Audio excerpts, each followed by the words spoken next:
ఢిల్లీ కన్నౌత్లోని హనుమాన్ ఆలయాన్ని దర్శించుకున్నారు ముఖ్యమంత్రి అతీషి. ఆలయంలో స్వామివారికి ప్రత్యేక పూజలు చేసి మొక్కులు చెల్లించుకున్నారు. ఢిల్లీ సీఎంగా నిన్న బాధ్యతలు స్వీకరించారు అతీషి.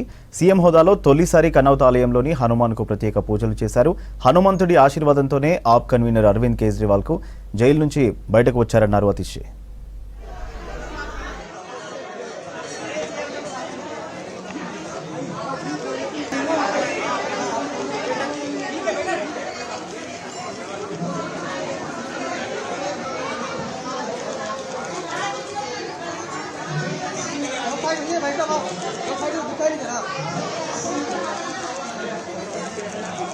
पंडित जी थोड़ा सा प्लीज रिक्वेस्ट है आपसे। पंडित जी थोड़ा सा सब लीजिएगा, ये रिक्वेस्ट है।